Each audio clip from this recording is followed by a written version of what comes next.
નવી સિવિલ હોસ્પિટલમાં ડોક્ટરોની અછતને કારણે દર્દીઓ ભારે હાલાકીનો સામનો કરી રહ્યા છે।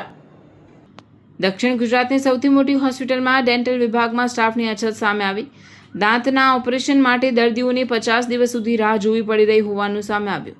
ભરતભાઈ મિયાણી નામના દર્દીને 12 જૂને તપાસ બાદ 24 જુલાઈથી સર્જરીની તારીખ અપાઈ હતી। દુખાવો વધતા તેઓ ફરી હોસ્પિટલ પહોંચ્યા હતા। એપોઇન્ટમેન્ટનું કારણ આપી સારવાર વિના પરત મોકલાયા હોવાનો આક્ષેપ। દર્દીએ મુખ્યમંત્રી, નાયબ મુખ્યમંત્રી, આરોગ્ય મંત્રી અને સુરત કલેક્ટરને ઈમેલ દ્વારા ફરિયાદ કરી। હોસ્પિટલના ડીન સામે પણ દર્દીએ ખરાબ વર્તનનો આક્ષેપ કર્યો। સુપ્રિન્ટેન્ડન્ટ પારુલ વડગામાએ આ મામલે ડેન્ટલ વિભાગના એચઓડીને તાત્કાલિક બોલાવી સ્પષ્ટતા માંગી હતી। એચઓડીએ સ્પેશિયલ સર્જરીને સ્ટાફની અછતને કારણે વિલંબ થયો હોવાનું જણાવ્યું। રજાના કારણે નિર્ધારિત દિવસે પણ સર્જરી શક્ય ન હોવાનું જણાવ્યું।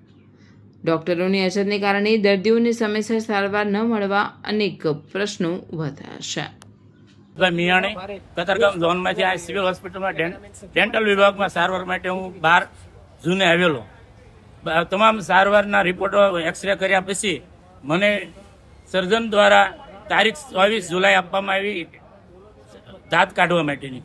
હું ઘરે વહી ગયો, પરંતુ 24 જૂનના દિવસે તકલીફ થતા ફરી વખત હું અહીં ડેન્ટલ વિભાગમાં આવતા ડેન્ટલ વિભાગના ડોક્ટરો દ્વારા મને જાણ કરવામાં આવી કે અમારે દર્દીઓને ભરાવો ઝાઝો છે અને મેં ડોક્ટરની ખૂબ ઘટ છે, માટે કામના લોડના કારણે તમારી સારવાર નહીં કરી કે 24 જૂને આવ એટલે આ જુલાઈ આવજો। એટલે સુપ્રિન્ટેન્ડન્ટને મળવાથી એને એવું કીધું કે આજે આની સારવાર કરો, પરંતુ છતાં પણ સુપ્રિન્ટેન્ડન્ટના હુકમ હોવા છતાં મને 7 દિવસની અપોઇન્ટમેન્ટ આપી।